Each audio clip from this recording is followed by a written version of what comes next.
chers internautes, de rester fidèles sur www.baoltimes.com, la vitrine du Baol. ak ñuy topp seen chaîne TV YouTube Baol Times TV dal leen ak jàmm tey nag ñu dalal Amath Niang responsable politique à Diourbel. Amath na nga def. sant yàlla. voilà Amath, réew mi di ko lëmbee bëri na fi mu ne situation bi instabilité ñoo ngi koy gis ay manifestations chaque jour ñu koy gis ba ay nit di si ñàkk seen bakkan fi mu ne nii sàccikoo bi am nii nan ko jàngatee en tant que responsable politique. mais nga may ma d'abord ma remercier Baol Times ci occasion bi ngeen ñu may ñu mën a waxtaan joxe suñu xalaat par rapport à la situation actuelle du pays lan mooy cause yi lan moo ko indi lan moo ko war a mën a décrisper lan moo war a mën a tax également aussi Sénégal tey du nekk réew moo xamante ni toutes les attentions du monde dañu virer maintenant jëm ci Sénégal. Je pense que le Sénégal marque maintenant l'actualité internationale. Donc c'est compte tenu de sa position géographique, c'est compte tenu également de son passé, c'est compte tenu également aussi de son histoire, c'est compte tenu aussi de son ancrage par rapport à la démocratie. Je pense qu'il y a beaucoup de raisons. Mais moi, dafa am loo xamante ni dañ ci war a bàyyi xel ñun Sénégalais. dafa am loo xamante ni jàpp naa ne mu ngi commencé di bëgg nekk lu banal loo xam ne amul benn jeexital ci nit ñi aussi bien ñiy diriger ak nit ñuy diriger muy le respect de la parole donnée le respect des engagements le fait que nit ki face à son serment mu nekk nit koo xam ne bàyyi na xel li mu doon wax démb naka la koy dundee tey ak li mu doon wax démb ban impact la am dans notre société ak li mu doon wax démb ci lan jeexital la war a am ci effectivement Sénégal. yow bu ñu la déggee ngay wax dafa mel ni waxeet nga bëgg a wax. non seulement waxeet mais damay mel ni ne damay gis ne léegi dañuy layal c'est-à-dire que nit ki li mu waxoon dafa mel ni ne nekkatul ci wax ji c'est-à-dire que dafa mel ni ne wax ji ça tient compte des circonstances du contexte et des intérêts c'est-à-dire que nit ki tey li may wax tey la xew quoi. mais fàtte naa objectivité bi mu war a am ak li nga war a dëggal tey parce que damay am habitude di leeral nit ñi ne leen ni la politique lu dab doomu aadama la politique doomu aadama bi bu juddoo dafa am relation bu ko njëkk a lié moom ak boromam boo dee jullit sa baay da lay tudd ne la jullit nga ñu xam sa nopp bi ne la diw la tudd muy engagement bu leer donc avant que ce soit avant que mu nekk une action politique elle est d'abord une action spirituelle c'est-à-dire ngëm-ngëmu doomu adama bi mais ban valeur la wax am léegi dans notre société et surtout maintenant ñi nga xamante ne ni ñoom la ñuy wax ni ne ñoom ñooy diriger ñoom ñoo am intention diriger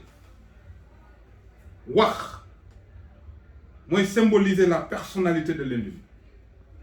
wax mooy symboliser le niveau de sincérité maanaam dëgg nit ki dëggu gi mu dëgg wax mooy symboliser nit ki ëllëgëm lu ñu war a mën a xaar ci moom et je pense que yàlla dañuy jàngal et nga may ma nag parce que franchement man ma source d'inspiration demeure le Saint-Coran c'est-à-dire que du ma am lu may wax di ko leeral ci nit ci lu dul ne damay sukkandiku ci jàngale yonente bi sallallahu alayhi wa sallam parce que yàlla dañuy wax ne ni dëgg-dëgg yoon innal huda dëgg-dëgg yoon hudallah dëgg-dëgg yoon bu jub mooy yoon bi sans borom tracé yonente bi sallallahu alayhi wa sallam jàngale maintenant damay wax tey man Amath suba lii laa bëgg doon suñ ma ko joxee lii laay def suñ ma ko joxee nii laay doxalee su ma ko doxee donc nii laay gérer société bi et tout dem na ba effectivement wax bi nga wax feeñ na parce que dem na ba jur waxeet mais dem na ba jur na aujourd'hui tamit une confusion totale ci koo xamante ne nii taxaw na en 2019 mu leer ñëpp ku far ak moom muy le président Macky Sall ak le peuple sénégal peuple bi yëpp ils sont témoins avec la presse internationale mu taxaw ne damay toog di dégg nit ñi ñuy wax problème mu troisième mandat mu mel ni taw la ci moom dafa xëy rek xiinu taw mais man kenn du ma fekk ci loolu man njortu naa man Amath tant que moom waxul loolu mu illustré ko muy loo xam ne ñëpp dégg nañ ko jusqu'à présent man dama war a jàpp ni il doit être respectueux de cet engagement parce que yàlla daf ñuy jàngal ni su ngeen dee wax seen wax war ngeen ci refléter l'intégrité fa iza qultum fa'dilu walaw kana za qurba wa bi ahdillahi awfu yàlla nee na bu ngeen dee wax da ngeen nekk nit ku intègre nit ku dëgg et que engagement bi ngeen jël na ngeen ko respecté fa iza qultum fa'dilu walaw kana za qurba wa bi ahdillahi awfu c'est-à-dire que li nga wax donte dañ la doon di rey donte te benn circonstance bu mënti am wax joojee wax jooy respecté la je pense que c'est très important parce que yonent bi sallallahu taala alayhi wa sallam ñi ànd ak ñoom ak moom lépp gis nga yàlla daf koy jàngal ci alxuraan ne yéen julliti nag la yaa ayyuha alladina amanu dafa ni taqullaha da ngeen ragal yàlla mais wa kunu ma sadiqin na ngeen ànd ak nit ñi dëgg. En quoi consiste? Quel est notre rapport? Notre relation avec la sincérité, notre relation avec la vérité. mais tey jii bu ñu la déggee ngay wax c'est vrai opposition bi fi tax ñi gën di jug dañ ne waa ji day dégmal troisième mandat la bëgg mais ba léegi waa ji il suddeegul les Sénégalais. waaw mooy li ma la wax parce que en réalité en 2019 moom laa lay wax toujours ci wax dafa mel ni ne wax. dañuy wax selon une circonstance c'est-à-dire que présent tey wax ji dafa mel ni wax. démb la engagé. maanaam wax ji may wax tey la engagé mais engagé wul démb. parce que démb da nga toog nga nekk ci wutum réew. donc il faut que nga prononcer wu sur cette question là pour que sénégalais yi am assurance par rapport à la stabilité par rapport à l'équilibre nga ni leen ni ne sama mandat bi 7 ans la fexe naa ba. wàññi ko yoon na ma ne amoo droit wàññi nga dem muy 2012 muy 2019 nga dem 2019 nga wër réew mi nga prononcé wu de manière claire face à la presse internationale face à la presse nationale face à l'opinion nga ni leen sama mandat 2024 la yem man président Macky Sall pare na ci loolu dara waru ko tëj dara boo gisee yonent bi sallallahu alayhi wa sallam yàlla tagg ko ba tagg ko ci jikko non taggeewu ko ci alal taggeewu ko ci judd taggeewu ko ci nekk leader daf ko tagge ci c'est quelqu'un qui est très respectueux de ses engagements nit la koo xamante ni nii dem na yàlla natt ko ba ne moom du waxe bakkanam c'est-à-dire que lu mu wax lu ko yàlla sant la lu mu wax lu jëm ci mission bi ñu ko jox la et je pense que ñun jullit bu ñu demee ba ne ñu ne yéen jullit amul leen beneen référence amul leen beneen royukaay ku weesu yonent bi sallallahu taala alayhi wa sallam kon jullit bu nekk ci ñun engagement bi ngay jël le serment et l'engagement dañoo bokk loo xamante ne ni heure buñ ko violé c'est quelque chose d'extraordinaire dafay indi instabilité dafay indi déséquilibre dafay indi manque de confiance dafay indi lépp loo xamante ne nii tey du tax nit ñooñee am kóolute li ñu naan amaana parce que doomu aadama su fekkee ne sécurité amaana nekkatul ci moom dëgg pour nga wóolu ko dafay nekk mais et que loolu excuse-moi le peuple sénégalais daf ci war a jël ay résolutions fermes mënuñu accepter chaque année ou bien chaque période bien déterminée de la vie d'une nation ñiy wut réew mi bu ñu demee lors de la conquête du pouvoir parce que dafa ñett ñoo xamante ni il faut que nit ñi ràññale ko la conquête du pouvoir le contact avec le pouvoir et l'après-pouvoir la conquête du pouvoir tu peux te permettre tout langage toute ambition mais ta relation avec le pouvoir est-ce que dina refléter les avis les engagements yi nga jël lors de la conquête du pouvoir c'est très important et c'est pour cela qu'en Afrique nous avons des difficultés parce que le contact avec le pouvoir maintenant le problème mooy les conditions de sortie du pouvoir ça pose énormément de problèmes mais ci wàllum loolu boo ko jàngatee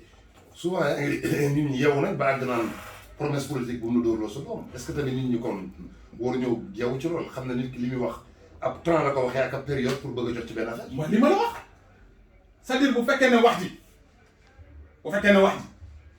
jamono ji ma koy wax sama intérêt la pour que ma wax nit ñi mën maa gëm mais buñ ca tollee ma war koo jëfe c'est un problème yàlla daf ñuy tere dafa ne wala tujaadil ani alladina yaxtaanuuna anfusahum na bu leen di converser bu leen di échanger bu leen di traiter ak nit koo xam ne il se trahit lui-même se trahir soi-même mooy man leer na ma ne ni li may wax je ne suis pas prêt à le respecter moo tax mu ne wala tujaadil ani alladina yaxtaanuuna anfusahum inna allahu la yuhibbu man kaana qawaanan asima. L'engagement il est important parce que quand tu prends un engagement tu le prends vis-à-vis de ton Seigneur tu diggante ak sa borom tu le prends vis-à-vis de toi-même tu le prends vis-à-vis également de la société moo tax il faut que nga jël fàttaliku est-ce que aujourd'hui je suis en phase avec les engagements que j'ai pris et le serment que j'ai porté. mais nit ñi Amath Niang nit ñi yaakaar la ñu am ci nit rek pour tabb ko kon tey jii nii yow boo doon wax ban xeetu leader la Sénégal soxla. il faut nécessairement te man li ma gëm mooy loolu. dafa mel ni ne dañu bëgg a fab léegi politique jox ko benn dimension bu féete diine dañu bëgg a fab politique jox ko benn dimension bu wóotee ak croyance. Au Sénégal on a l'habitude de développer des concepts des pensées dañ naan politique du ma pousse nit ci kër gi def ci naaj politique adduna la yem politique moyen la boo xamante ne nii effectivement ku ci tekki sa mbir yëpp dana jag mais une telle société ne peut jamais prospérer. Ces considérations-là la politique n'est pas faite pour jekkal nit. Est-ce que tu m'entends très bien? La politique n'est pas faite pour satisfaire ñi koy pratiquer. La politique elle est faite en direction d'une société. Politique société moo ko tax a jóg. jaamu askan wi ngeen doon daal maanaam. société moo ko tax a jóg. Tout ce qui constitue les préoccupations d'une société maintenant yoon bi maanaam ci li ngay sukkandiku pour defar ko loolu la ñuy wax politique. Mais qu'est-ce que nous avons constaté dans ce pays-là? Et je pense qu'il faut que nous observions la rupture. Nous sommes tous témoins. Nous sommes tous témoins. Non, il faut faire très attention. Maintenant, j'ai constaté que chaque fois une équipe ou un groupe se lève au nom de la démocratie, au nom de la liberté, au nom de la justice, ce n'est que dans le souci d'avoir accès aux ressources de nos pays. Parce que l'UNICEF, depuis des générations, moi, les gens qui ont eu à avoir un passage déterminant au niveau de l'État, ay nit ñu jekkale te dara tekkalu leen lu dul politique, des positions stratégiques, des positions privilégiées. Ce n'est pas ça la quintessence réelle de la politique. L'acteur politique jógul di def politique pour jekkal boppam moom dafa jóg di politique pour en fait aujourd'hui construire sa société, pour bâtir une société. Mais ça, tant que Sénégalais yi également du ñu accepter affranchir seen bopp ci l'idée selon laquelle ay nit dañuy jël alal di leen ko jox ay nit di jël et tu ne te poses même pas la question démb Amath Niang mënul dara mënul jox nit ñaari dërëm mënut a may nit million mënut a may nit ay millions. Et aujourd'hui Amath est à une position telle je peux me permettre de distribuer de l'argent. Fan laa jëlee xaalis fan laa jëlee xaalis lan moo changé ci diggante bi est-ce que Amath dafa nekkat dans une opportunité d'affaires bu ko jox alal est-ce que Amath dafa am tey ñoo xam ni dañ y a qu'une chose qui a changé l'accès aux ressources financières de ce pays. C'est-à-dire que tu es un acteur politique, on t'a mis à une position stratégique et également maintenant tu as l'accès aux ressources financières de ce pays. C'est un problème, c'est une source d'instabilité, c'est une source boo xamante ni nii réew yooyu tant que on ne veille pas sur une répartition équitable des ressources de notre pays et que les gens se rendent compte que ce sont des serviteurs. Vous savez, les politiciens ont l'habitude de dire ku ci nekk avant ngay accéder ci pouvoir bi tu as vanté le mérite de yonent yàlla Moussa